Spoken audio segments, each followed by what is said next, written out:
Yes, sir. So, regarding कुप्पी पोखरस है ना, we can just share about the historical aspect. शास्त्र का जो उत्पत्ति का समय है या जब इसके ऊपर एक्सटेंसिवली वर्क हो रहा था, उसी बीच ये कुछ एक्सीडेंटल फाइंडिंग्स हो सकते हैं रिगार्डिंग द भारत के अष्टादश संस्कार जो है जारना वगैरह, उस जारना वगैरह के वक्त जो गंधक जारना वगैरह का चल रहा था क्या कंसेप्ट, तभी ये एक्सीडेंटल फाइंडिंग्स में हो सकता है कि ये पता चले कि ये कुप्पी पोखरस एंड जो सेकेंडरी पार्ट फिनिश प्रोडक्ट का है उसका थेरेपेटिक यूजेस वगैरह वगैरह इन्होंने यूज करके किए होंगे, उसी में से पता चले कि अच्छे काम करते हैं।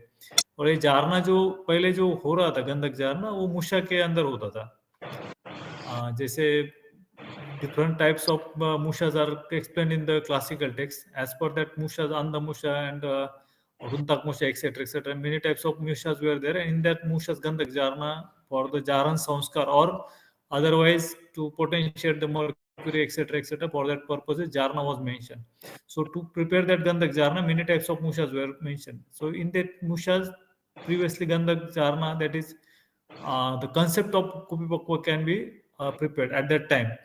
According to the variations and according to the science development from 8th century to the 12th or 13th century, the first quotation regarding the Kaj Kupi or the glass bottle for the preparation of Kupi Okorasana was mentioned in the Raspaka Sudhakar, that is Yoshadhar Bhatta's book, that is Raspaka Sudhakar. In that Raspaka Sudhakar, first time the word was mentioned, that is Kaj Gati, and the first Kupi Okorasana was found mentioned, that is Uday Bhaskar Ras. Or in the Rasratna Samuch, etc., Parthiros, etc., etc., are these two, three are the first mentioned Kupokorasanas according to the classical text. So we can assume that it is actually the science innovation that when the glass bottle was innovated or the glass bottle is used for the preparation, at that time the concept was changed from the Gandhak Jarna to the Kupokorasana. Because specifically the glass bottle is used for this preparation, that's why it is called as a kupi and pakwam, that is the medicine which is prepared or which is cooked inside the glass bottle is called as a kupi pakwa, and the rasayan, that is nothing but the medicine which has highest potency throughout the classical text in the Ras Shastra regarding medicines, the medicines which are used for the clinical exposure, the kupi pakwa was found very much effective and very much result oriented. That's why it may consider as a rasayan. And according to that rasayanas, these Kupokorasanas mentioned. In the classical text, total 256 Kupokorasanas are found mentioned. Out of them, very few are very famous, like Rasindur, etc., etc. And these Rasindur, etc.,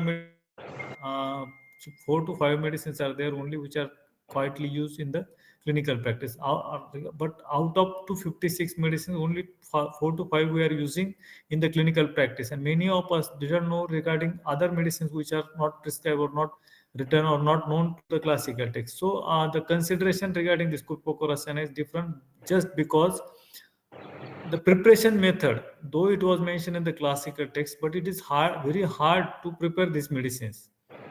And the standardization, etc., are the different points for that. And as it is hard to prepare, that's why the popularity of the remaining medicines is not there, or there is no need to prepare all these medicines, because even to prepare Rasindura, it needs a very skilled manpower, or you can say the Rasavaidya, who is very skilled in the preparation of the Kupokarasanas. The term is there, that is Agnivid and Rasavid. Rasavid means the person who is knowledgeful toward the rasa like Parat Gandak and the other minerals and minerals, who having extensively knowledge inside that concept, is called as a Rasavid. And the second thing is Agnivid. The Agnivid is a concept which is considered as the person who has extensive knowledge regarding the Agni. That Agni, the person who has extensive knowledge regarding Agnivid, he is mentioned as Agnivid. And the why Agnivid is important in the concept of Prashastra, because each and everything which is related with the with the Agni, that is Pak condition. The Pak condition is important. That at that time, the person who has extensively knowledge how and how much a quantity of the amount of heat should be given for the preparation is considered as a Agnivid. So the concept of Agnivid is there. Just a minute, I would like to share the screen. The screen is visible to all of you. Yes, sir. Okay, okay. So this is the actually the sloka which is prepared for the kupi pakora sayana, and according to the sloka, this kupi iti kaj kupi pakvam iti agninam pakvam rasasya pardasya ayanam artat kupyam agninam pakvam yat rasanam tat kupi pakora sayanam. So these are the pictorial presentation of the that kupi pakora sayana. This first thing is a kupi that is mud smeared glass bottle. Then again that is a that uh, bhatti brastry for the kupi pakora sayana Walu Kendra. You can say that it was prepared at the Jamnagar Institute previously. Right now it is a different. Then the concept of par and the last slide one is that prepared Rasindura. So specific features regarding the classical text of the Kupakwa. It is a prestigious mercurial preparation. It is cooked inside the kupi. Specialized heating. It having a specialized heating system. That is a Kramagni, that is intermittent graded heating. Walu Kendra and indirect constant heating. So historical glimpses which I have already mentioned to you, or which I have already delivered. That is the first Rasayan, that is Uday Bhaskar Ras was prepared. That is in the mentioned in the Ras Prakash Sudhakar in 13th century, and Sikta Yantra was mentioned by the author of the as for Valuka Yantra in the first time. Those Sikta Yantra was first quoted in the 8th century, Rasarnava, but for not for Kupipokorasana. So in the Rasarnava, Sikta Yantra was quoted, but for the Kupipokorasana, first time it was mentioned in 13th century. Then remaining the Ananta Suriras Parthivaras was prepared according to Raschintamani book and uses the word Kasgati. Then in the next centuries, books that like Raskalpa Yog, Raskaumud, etc. Rasandra. The Rasandra Chintamani is actually the first book where it is quoted directly regarding the Kramagni, that is increasing manner of heat. The Bruduma then Tivragni was mentioned for the intermittent heating of specific period has been mentioned in the Rasindra Chintamani, and that book is prepared is considered of the 16th century book. So you can consider that how the science is evolved. In the 12th or 13th century, Kupokarasana was mentioned, but the details regarding the heating pattern was mentioned after 3 centuries. That is in the 16th century, direct clear reference regarding Mrudumad and Tivragni was given. So this is actually the evolution of all this Rasa Shastra accordingly. Kupokarasana. So what I have just start in the start, I have mentioned that the clinical uses of the Kupokarasana is very different, and according to the clinical explanation, clinical therapeutic uses of this Kupokarasana, actually the whole Kupokarasana is having different aspect, and due to its extraordinary popularity of these Kupokorasanas, they have extraordinary glamour in this total Ras Shastra. You can consider that as the Ras Shastra got the enormous popularity in the field of emergency medicine in the Ayurveda just due to this Kupokorasanas. And so अगर ये कुपोकरसन इतने मतलब महान कार्य नहीं करते तो शायद रस शास्त्र अपना उतना वेटेज भी नहीं रख पाता. इमरजेंसी मेडिसिन करके यूज किया जाता है कुपोकरसन को, और उसका बहुत पावरफुल यूज भी है. जो मैं नेक्स्ट जो लास्ट इसका सेक्टर होगा class clinical uses of clinical application of कुपोकरसन, उसमें मैं आपको कुछ जो एक्स्ट्राऑर्डिनरी केसेस इससे रिजॉल्व हुए वो उसके रिगार्डिंग हम बात करेंगे. तो ये कंडीशन है कि कुपोकरसन संकल्प मेनली फॉर गंधक जारना जो हम डिस्क्राइब कर रहे थे कि इन द सिचुएशन बिगिनिंग गंधक jarna was the concept, and the gandak jarna is the Kupokorasana is the evaluation from that gandak jarna. Gandak jarna is a process in which the mercury is mixed with sulfur in specific amount and heated up to achieve desired characteristic features. गंधक जारना में ये माना जाता है कि जैसे समगुण गंधक जारना, इसमें ये कहा जाता है कि इक्वल क्वांटिटी में पारद और गंधक को लेके ट्राइचुरेट करना है, और उसके अगर हिट करते हैं तो उसे कहेंगे समगुण गंधक जारना. हिट नहीं भी करते तो भी कज्जली बनती है तो उसे समगुण कज्जली कहा जाता है. लेकिन अगर हिट करते तो वो जो जारण गंधक का पारद के अंदर होता है उसे समगुण गंधक जारण कहा जाता है. अगर हम 2 टाइम्स मर्क्यूरी और सल्फर का रेशियो 1:2 अगर कंसिडर करते हैं तो 100 ग्राम पारद के साथ अगर 200 ग्राम मर्क्यूरी हम सल्फर अगर ऐड करते हैं तो उससे जो योग बनेगा उसे अगर हिट करते हैं अग्नि के साथ हिट करते तो उससे उसका जो जारण होगा पारद के अंदर उसे द्विगुण गंधक जारण कहा जाता है. इसी टाइप में ये त्रिगुण चतुर्गुण पंचगुण षडगुण शतगुण तक कंसिडर किया जाता है. इसके आगे भी कर सकते हैं dependable condition. So this is the concept of gandak jarana. Regarding gandak jarana only, gandak jaran or gandak jarana, this is the only a single step for the jarana samskara. Jarna Samskara is a completely different condition. That is the Samskara of 18 out of 18 Samskara. Jarna is a different Samskara. For the Jarna Samskara, Gandhaka Jaran is an intermediate procedure, or you can consider it as a step 1. There are many other steps which we have to follow for the Jarna Sanskara. Out of them, Gandhak Jaran is one. We are discussing here regarding the Kupyokorasana only Gandhak Jaran. Okay, so it is a clear condition that Jarna Sanskara is different, and Gandhak Jaran, which can consider as a Kupyokorasana, is different. So here Gandhak Jarna we can consider as a Kupyokorasana. So Gandhak Jarna is mainly used for the different alchemical process to convert lower metal into gold. So that is Jarna Sanskara. But the product of this procedure was found Sindur Varna, and it may be found as therapeutically good for the therapeutics. लेकिन अगर आप सोचे कि ये गंधक जारण पारत के करते करते कुछ एक प्रोडक्ट डिजाइन हो जाता है जिसका वर्ण सिंदूर वर्ण का होता है, और वो अगर उन्हें ये पता चलता है कि थेरेपेटिकली ज्यादा इफेक्टिव है, तो ये गंधक जारण जो संस्कार था वो एक अलग संस्कार हो गया, और जो गंधक जारण से जो प्रोडक्ट डिजाइन हुआ थेरेपेटिकली अगर वो पावरफुल मिला, तो उसका इन्होंने बाद में नॉमेनक्लेचर करते करते ये यहाँ तक आ गए, जब एक ग्लास बोतल में बना तब एक ग्लास बोतल में बनने के बाद इसे नाम मिला कुपोकोरासन। तो यहाँ तक इसका एवोल्यूशन हम मान सकते कि ऐसा कुछ हुआ होगा। सो प्रोसेस ध्यान में रखिए, जारना संस्कार की जो इंटरमीडिएट प्रोसीजर है गंधक जारण, उसका ये बाय प्रोडक्ट कुपोकोरासन हो सकता है, और उसी का हम थेरेपेटिकली जब ये इफेक्टिव मिला, और ये सिंदूर वर्ण के होते सारे के सारे जो कुपोकोरासन है, मैक्सिमम टाइम्स एक्सेप्ट टस्कर पुनरस पुष्प both are having white colour, और स्वर्ण that is having yellow color, remaining are having color of red color, that is can consider as a सिंदूर वर्ण। सो सिर्फ वर्ण है इसलिए इनको सिंदूर कल्पना भी कहा जाता है, जैसे कुपोकोरासन वैसे सिंदूर कल्पना भी कह सकते हैं।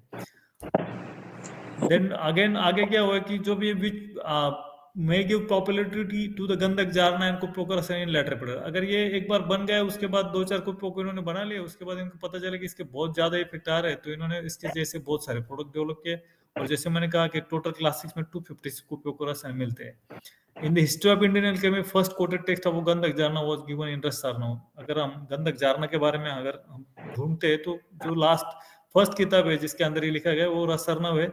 And in this preparation, Musha was used, and then I have told that in the 11th century, the evolution of glass bottle was mentioned in our text, etc., etc. That's why it is converted to कुपोकोरासन। सिंदूर कल्पना जैसे मैंने कहा कि इसका वर्ण सिंदूर वर्ण का होता है, जो आपको अभी इसके ऊपर दिख रहा है स्लाइड के ऊपर, तो वो सिंदूर वर्ण होता है। जब इसे ट्राइशूट करते हैं तो सिंदूर वर्ण को होते है, सिंदूर कल्पना भी कहा जाता है। सेकंड, अभी right now what are the advantages of the glass बोतल एक्सेट्रा एक्सेट्रा, बिकॉज पहले इसे ये मूषा से ग्लास बोतल में इन्वेंशन क्यों हुआ, तो रिगार्ड ये था कि पहले जब मूषा में बना देते तो मूषा में बनाने के बाद मूषा को ब्रेक करते हुए ज्यादा लॉस हो सकता था, ब्रेक भी ठीक से नहीं होती एक्सेट्रा एक्सेट्रा, और जो मटेरियल जो उसे एडर्न हो जाता है, वो एडर्न मटेरियल को निकालना भी मुश्किल रहता है, बाकी की फिजिकल इंप्योरिटीज भी उसमें आ सकती है। जो ग्लास बोतल में क्लियर कट रहता है, डिस्ट्रीब्यूशन ऑफ द प्रोडक्ट ठीक होता है, और जब कट करते हैं तो नुकसान कम रहता है, और ग्लास से सारा मटेरियल जो आप अलग कर सकते हो एडर नहीं होता है अकॉर्डिंग टू द मूषा। तो ये सारे इसके ग्लास बोतल ग्लास हीट रेजिस्टेंस ज्यादा रहती है कंपेयर टू अदर प्रोडक्ट, सो इसलिए ग्लास का इन्होंने यूज किया होगा ग्लास बोतल का। इंपोर्टेंस ऑफ कुपोकोरासन क्या है कि इसे क्यों इतनी पॉपुलैरिटी मिली है, तो सबसे पहले potency of this drug remains for longer period. ये एक्चुअली है केमिकल पूरा का पूरा, इसमें आप गंधक और पारद को इकट्ठा करके एक मेटालॉइड बनाते हैं जिसे मर्क्यूरिक सल्फाइड कहते हैं, तो है तो ये मेटालॉइड है, तो इसे ये इसकी ये काफी समय तक पोटेंट रह सकता है, और एज सच कंडीशन में रहता है क्योंकि केमिकली पूरा। तो ये सबसे इंपॉर्टेंट है कि इसकी शेल्फ लाइफ बहुत लॉन्ग है, easy for administration and minimal dose कितने कुपोकोरासन की जैसे किताबों में लिखा है 120 मिलीग्राम वगैरह वगैरह, जब क्लिनिकली देते हैं तो 1-2 मिलीग्राम में भी अच्छा काम करते हैं, ऐसा कुछ नहीं, तो कम डोज में भी ज्यादा अच्छा वर्क करते हैं। More potent as compared with other herbal preparation, जितने भी हर्बल प्रिपरेशन उनके कंपैरिजन में तो ये मेटल की प्रिपरेशन जितने भी हमारे एलिमेंट्स वगैरह है उनके रिजल्ट ज्यादा स्ट्रांग होते हैं और कम डोज में आते हैं। Augmenting effect and the quick reaction, fast action है, देने के बाद तुरंत रिजल्ट आ ही जाते हैं, ये कंडीशन होती है।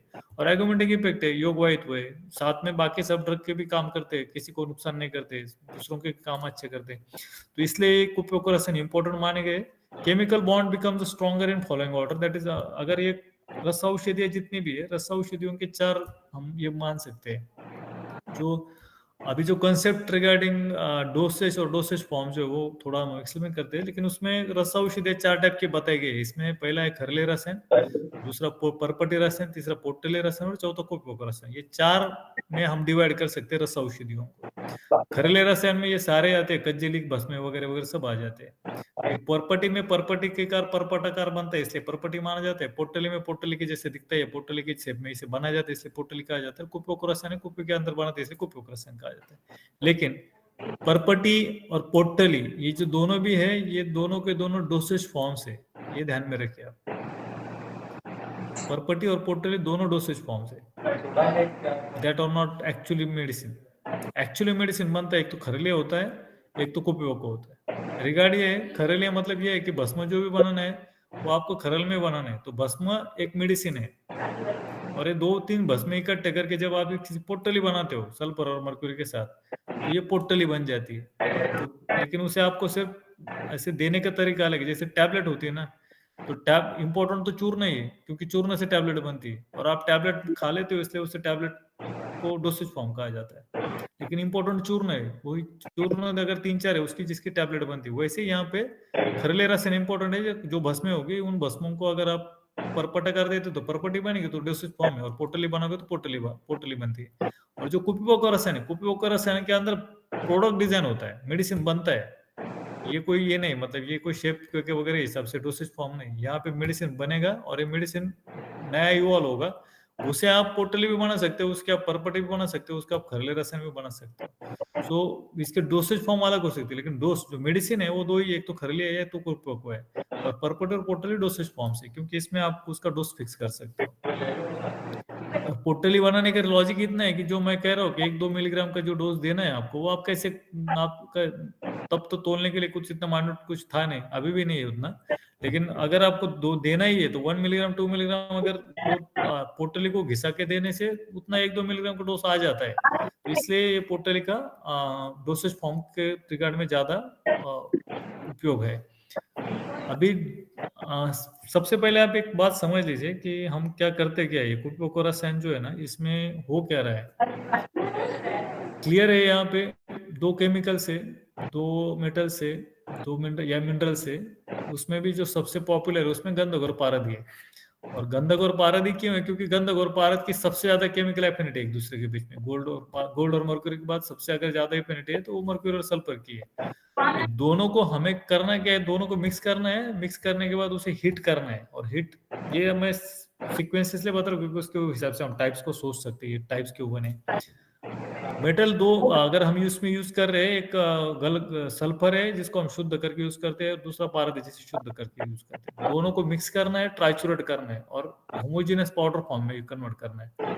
ये पाउडर फॉर्म होमोजेनियस बने इसके लिए इसे भावना दी जाती है। क्योंकि कभी कभी ऐसा होता है ना कि अगर आपने कज्जली बनाए होगे तो आपको पता चला होगा कि it is not possible to triturate homogeneously for longer duration because the nature of that spill out from the खरल।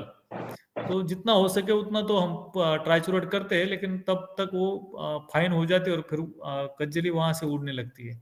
तो वो रखने के लिए शायद भावना जब देते तो भावना देते हो तो उड़ती नहीं, और होमोजीनिसिटी जो है वो कज्जली के अंदर ज्यादा अच्छी बनती है। सेकंड थिंग है कि जब भावना देते हैं तो वो जो सेंद्रिय द्रव्य जितने भी है वो सारे सेंद्रिय द्रव्य कज्जली के अंदर आ जाते हैं।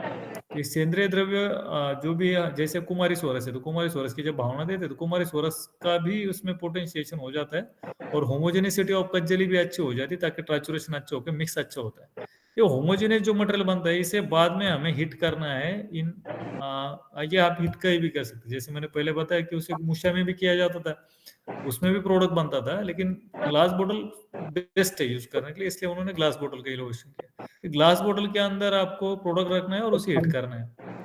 हिट तब तक करना है जब तक इसका, क्योंकि ये मर्क्यूरी है, ये भी, इसका भी बॉइलिंग पॉइंट है, और सल्फर है, इसका भी बॉइलिंग पॉइंट है, और बहुत लोअर टेम्परेचर पे ये मेल्ट होते हैं और बॉइल भी होते हैं। जैसे सल्फर का जो मेल्टिंग पॉइंट है 114 डिग्री सेंटीग्रेड है और 444 डिग्री सेंटीग्रेड के ऊपर ये बॉयल होने लगता है। और सेम 357 डिग्री सेंटीग्रेड के ऊपर mercury 352 to 357 degree centigrade mercury भी होता है।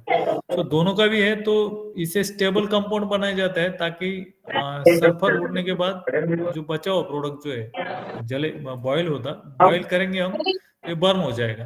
तो बर्निंग के वक्त जो प्रोडक्ट बचेगा वो जब इवापोरेट होता है, तो इवापोरेट होने के बाद इवापोरेशन का जैसे केमिस्ट्री का नियम है, फिजिक्स का नियम है, lower from higher temperature to lower temperature वो इवापोरेट होते हैं। हायर टेम्परेचर से लोअर टेम्परेचर की तरफ जब जाते हैं, जब उनको लोएस्ट टेम्परेचर मिल जाता है तो वापस सॉलिड कंडीशन में कन्वर्ट हो जाते हैं, क्योंकि गैसियस स्टेट है ये दोनों की, सल्फर और मरकरी की गैसियस स्टेट है, तो गैसियस स्टेट की वजह से तुरंत सॉलिड में कन्वर्ट हो जाएंगे from higher temperature to lower temperature के पास जाएंगे, सॉलिड में कन्वर्ट हो जाएंगे। सो जब इसे हिट करते हैं तो हिट करते वक्त ये सॉलिड स्टेट में कन्वर्ट हो जाएंगे, लोएस्ट जहाँ लोएस्ट ओपन माउथ जब कुपी हम ग्लास बोतल हम वाल्व के यंत्र में रखते हैं तो वाल्व के यंत्र में जहाँ हिट करते हैं नीचे वहाँ हाईएस्ट टेम्परेचर होता है, और वाल्व के यंत्र के जो अपर पोर्शन है जहाँ पे उसका माउथ ओपन रहता है कुपी का, वहाँ पे लोएस्ट टेम्परेचर रहता है। तो जैसे ही इसको हिट करते हैं तो हिट करते वक्त जो टेम्परेचर जो क्रमांक जिसकी इंटरमीडिएट हिट कहते हैं, जैसे जैसे हम टेम्परेचर बढ़ाते हैं वैसे वैसे जब ये बॉइलिंग पॉइंट पे आ जाता है तो बॉइलिंग पॉइंट पे आने के बाद बॉइल होने लगेगा, तो बॉइल होगा और बर्न भी होगा। तो बर्न होते होते जब ये लोएस्ट टेम्परेचर इनको मिल जाता है और जब सल्फर डिजायर्ड अमाउंट से निकल जाता है, क्योंकि मर्क्यूरी और सल्फर का रेशियो है 6:1, मतलब ये है कि 6 जो ऑपरेशन है और वो अलग अलग बनाए गए हैं। तो ये टोटल अभी तक का जो बैकग्राउंड था हमारा, ये रिगार्डिंग था कि फुकुओका को हम कैसे समझे। वो जैसे मैंने आपको पहले तो बताया कि उसे कैसे बनाया जाता है, फिर अकॉर्डिंगली उसके कौन से क्लासिकल डिफरेंशिएशन हो सकती है वो बताया। अब हम डिटेल में समझेंगे कि ये पूर्व कर्म, पश्चात कर्म और प्रधान कर्म, ये जो कुछ भी माना जाता है तो उसके रिगार्डिंग कैसे हम सोच सकते हैं और क्या हमें ध्यान में रखना है। और लास्ट में हम इसमें ये जो इसका जो इम्पोर्टेंट पार्ट है वो रहेगा इसमें सेफ्टी पर्पस, हम कैसे इसमें सेफली काम कर सकते हैं। ठीक है, तो इसमें जो मेन पार्ट जो है पूर्व कर्म है और प्रधान कर्म, पश्चात कर्म, इसमें 3 में डिवाइड कर सकते हैं आप। आउट ऑफ दिस 3 जो है इसमें जो पूर्व कर्म बताया, तो पूर्व कर्मों में भी डिफरेंशिएशन के जैसे सांबार द्रव्य मतलब collection of the equipments, purification of ingredient that is शोधन, प्रिपरेशन ऑफ द कज्जली प्रिपरेशन ऑफ कुपी, फिलिंग ऑफ कज्जली अप टू कुपी, और लास्ट में कुपी को ईएमएफ के वालों के यंत्र के अंदर रखना है। अब कलेक्शन ऑफ सांबर, इसमें ये डिटेल्स में जरूरी क्यों है इन सब चीजों के ऊपर क्यों ध्यान देना है, क्योंकि ये एक तो प्रैक्टिकल जो है वो थोड़ा डिफिकल्ट है, इसे जब आप करने जाते हो तो फेल्योर के चांसेस बहुत ज्यादा है। ये थोड़ा स्किल्ड वर्क है ये रस शास्त्र का, तो इसके ऊपर ज्यादा सोचना इसलिए पड़ता है क्योंकि अगर हम प्रोडक्ट प्रिपरेशन ज्यादा अच्छा करें ना तो फेल्योर के चांसेस कम है। और अगर फेल्योर का मीनिंग क्या है कि कुपों में कभी कभी ये होता है कि प्रोडक्ट बनता ही नहीं, बहुत बार ऐसा होता है प्रोडक्ट बन जाता है लेकिन उसके रिजल्ट नहीं आते, मतलब क्लिनिकल रिजल्ट जो होने चाहिए वो नहीं आते हैं, ये भी एक परेशानी है इसकी। सो फेल्योर, प्रोडक्ट तो बन जाएगा लेकिन क्लिनिकल रिजल्ट नहीं आएगा तो उसे भी फेल्योर ही माना जाता है। और थर्ड जो है, जो रेयर फिनोमेनन होता है कि एक अच्छा प्रोडक्ट जनरेट होता है इसमें से जो क्लिनिकली रिजल्ट अच्छे देता है। सो 3 प्रॉब्लम्स होती है इसमें, एक तो प्रोडक्ट नहीं बनता है, मतलब एक तो ग्लास बॉटल ब्रेक होती है या प्रोडक्ट बनता है नहीं, या कुछ भी हो जाए वो मेल्ट ही नहीं होते या सबलाइम ठीक से नहीं होते वगैरह वगैरह। ये एक पॉसिबिलिटी है, जो फर्स्ट पॉसिबिलिटी वो इसके रिगार्ड है कि अगर आप प्रधान पूर्व कर्म ठीक से नहीं करोगे तो प्रिपरेशन ठीक नहीं रहेगा तो ये हो सकता है। सेकंड जो है वो है प्रोडक्ट बन जाएगा, मतलब chemically you will get the desired material कुपोकरेशन, लेकिन अगर आपने इसे ठीक से नहीं बनाया, ये भावनाएं वगैरह ठीक से नहीं दी या इसका हिटिंग पैटर्न ठीक से नहीं रहा, हिट अगर ठीक से नहीं हुई तो प्रोडक्ट बनने के बाद भी इसके रिजल्ट ठीक नहीं आएंगे। ये सेकंड पॉसिबिलिटी है। तो हमारे सामने कुपोको रासायन नहीं रहेगा, मेटल जैसे दिखता है वैसे ही दिखेगा लेकिन मटेरियल का हमें रिजल्ट नहीं मिलता है या कम रिजल्ट आते हैं। So this is the second possibility. और जो थर्ड है जो हमें एक्चुअली चाहिए वो है कि प्रोडक्ट बनेगा भी और उसके रिजल्ट जैसे क्लास 6 में दिए हुए और जैसे हम लोग सोचते हैं कि इतने रिजल्ट आने चाहिए उसके उतने आने चाहिए। तो वो सब डिपेंड करता है ये जो छोटी छोटी चीजें इसमें बताई गई है इन द पूर्व कर्म, वो हमें इंपॉर्टेंट है। अब ग्लास बॉटल जो है वो maximum times beer bottle use करते हैं, कोई लॉजिक नहीं है इसके अंदर, बस इतना है कि उसका शेप ठीक है और सेकंड है कि वो बहुत ही चीप रेट में मिलती है, तो इसके वजह से इसे यूज किया जाता है। क्योंकि बाकी ये बोरोसिल वगैरह के अगर हम ग्लास बॉटल यूज करेंगे तो उसका खर्चा भी बहुत ज्यादा है और उसका शेप हमें जैसे डिजायर चाहिए वैसे जल्दी मिलते नहीं। तो ये कुपियों को बनने के लिए ये सबसे बेस्ट पार्ट होता है इसके लिए मैक्सिमम टाइम बियर बोतल यूज की जाती है। सेकंड है क्लॉथ। क्लॉथ एक सिंपल चाहिए, कॉटन का ही चाहिए, उसके अंदर टेरिकॉट या वो पॉलिस्टर वगैरह या ऊन का वगैरह ऐसे कुछ नहीं चाहिए। नॉर्मल बिल्कुल सादा कॉटन का क्लॉथ ही लिया जाता है जिसके ऊपर कपड़ मिट्टी ठीक से बन सके। मुल्तानी मिट्टी चाहिए, खड़ी मिट्टी चाहिए। रीजन ऐसा है कि दूसरी कोई भी मिट्टी उतनी उसमें फाइननेस नहीं होता है, फाइननेस नहीं होगा तो ये खुद ब्रेक हो जाती है, ये कॉटन क्लॉथ भी ऊपर जल जाता है और बाद में ग्लास बोतल भी ब्रेक कर सकते हैं। इसलिए वो जो खड़िया मिट्टी जो कहेगी वो मिट्टी होनी चाहिए, जिसे मुल्तानी मिट्टी भी कहा जाता है, क्योंकि फाइन होती है और हीट रेजिस्टेंस ज्यादा होता है उसके अंदर। ये टूटती नहीं है, जब ये आप इसे हिट करते हो ना टूटती नहीं है। सो चिपक अच्छे तरह से चिपक के रखते हैं, बाइंडिंग इसका स्ट्रांग है। कुप स्टैंड वगैरह वगैरह वो मतलब जब आप ग्लास बोतल को ऊपर ये चिपका के कपड़ मिट्टी करते हैं तो वो तब तक वो आइसोलेटेड ही होनी चाहिए जब तक, क्योंकि थोड़ा भी उसका स्ट्रक्चर इधर उधर हो जाता है ना तो कुछ चेंज जो है, जैसे आप अगर उसके ऊपर कपड़ मिट्टी करते हो तो कपड़ मिट्टी करने के बाद अगर थोड़ा भी वो इधर उधर थोड़ा वो फंस जाता है या कुछ जगह पे मिट्टी का कॉन्सेंट्रेशन कम होता है, कुछ जगह ज्यादा होता है, तो जहाँ पे ज्यादा होगा हिट ठीक से नहीं मिलेगी और जहाँ पे कॉन्सेंट्रेशन मिट्टी का कम हो गया वहां पे कुपी ब्रेक होने के चांसेस होते हैं। इसलिए वो स्टैंड होना चाहिए जिसके ऊपर आपको बाद में ग्लास बोतल को रखना है। बाद में वाल्व का यंत्र उसका भी पोजिशनिंग वगैरह वगैरह ठीक करना है पहले से। अगर आप वाल्व का यंत्र यूज कर रहे हो, ईएमएफ कर रहे हो, तो भी उसमें भी वो जो पूरे मतलब हमें यहाँ तक देखना है कि एक बार उसे पूरा 12 घंटे चला के देखना है ये ठीक से वर्क कर रहा है नहीं कर रहा है, टेम्परेचर पैटर्न जैसे दिखा रहा है वैसे है या नहीं है, ये सब पहले करके देखना है। क्योंकि एक बार आपने उसमें कुपी रख दी तो उसके बाद आप वापस नहीं आ सकते हो, क्योंकि रीजन इतना है कि जब प्रोडक्ट बनेगा वो आधा कच्चा आधा पक्का ऐसे रहेगा या पूरा नहीं बन पाएगा। अचानक ईएमएफ बंद होता है, उसका टेम्परेचर वेरिएशन होने लगता है तो पता नहीं चलता। इसलिए सबसे पहले उसे यूज करते वक्त पहले बना के देखना है, जो भी है 12 घंटे तक उसे चला के देखना है कंटिन्यूस वर्क करता है नहीं करता है। वालों के अंदर कैसे टेस्ट करने की जरूरत नहीं रहती, लेकिन एक दो बार उसके ऊपर तब भी आप जो मॉक ड्रिल कहते हो वैसे काम कर सकते हो और वालों के अंदर को यूज करके देख सकते हो। वालू जो है, वालू भी वैसी कंडीशन है जिसमें अगर रेती लेनी है तो यूनिफॉर्म होनी चाहिए। कुछ बड़े पत्थर है, कुछ छोटे पत्थर है या कुछ में बिल्कुल मिट्टी है, तो वो जो कॉन्सेंट्रेशन रहेगा ना वो आपको properly heat equilibrium heat constant ठीक नहीं रखता है। और बड़े जो जैसे बड़े कंकड़ जो है उन्हें हीट होने के लिए ज्यादा समय लगता है और जो फाइन होती है पाउडर वो जल्दी हीट हो जाती है। तो फिर ऐसा कंडीशन आ जाता है कि अगर ये इक्वल डिस्ट्रीब्यूटर नहीं होगी हीट तो आपके प्रोडक्ट खराब होने के बहुत ज्यादा चांसेस है। शलाकाई भी इंपॉर्टेंट है इसमें। शलाका का ये कॉन्स्टेंट है क्योंकि शलाका अगर आपका जो आयरन जो यूज कर रहे हैं आप, वो अगर हल्का क्वालिटी का आयरन यूज कर रहे हैं तो वो गल जाती है शलाका, क्योंकि आपको उसे हीट करना पड़ता है और रेड हीट जब हो जाती है बहुत बार शलाका ही गल जाती है। इसके लिए बेस्ट क्वालिटी का आयरन वहां पे होना चाहिए कि उससे वो गले ना, ये इंपॉर्टेंट है। बाद में कॉपर कॉइन होनी चाहिए क्योंकि उसके ऊपर हम टेस्ट करते हैं लास्ट में जो कैरेक्टरिस्टिक पिक्चर रहा है ना आए, ये सब चीजें हैं इसके अंदर। और आप ये सिंपल सिंपल चीजें इसमें और बहुत सारी चीजें जो डिस्कस करनी चाहिए एग्जैक्टली कि ये ऐसा क्यों किया जाता है।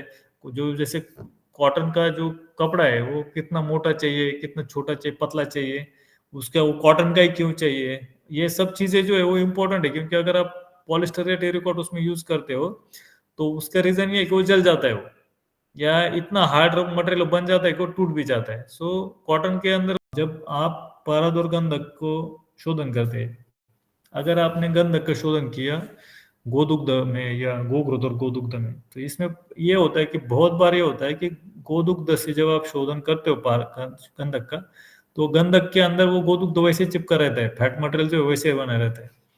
तो अगर क्योंकि उसे कोष्णा जल में उन्होंने 7 बार धावन करने के लिए कहा है और बहुत बार 7 टाइम्स उसे वॉश करने के बाद भी वो फैट मटेरियल जाता नहीं है। तो हमारी जिम्मेदारी रिस्पॉन्सिबिलिटी ये होनी चाहिए कि उसका जो शोधन बताया है वो प्रॉपरली हो, जिसके ऊपर का पूरा जो फैट पोर्शन है वो निकल जाना चाहिए। रीजन ये बताता हूँ कि जब आप ये प्रॉपरली शुद्ध गंधक नहीं होगा तो आप जब कज्जली बनाने जाते हो उसके पारद के साथ तो कज्जली बनती नहीं है।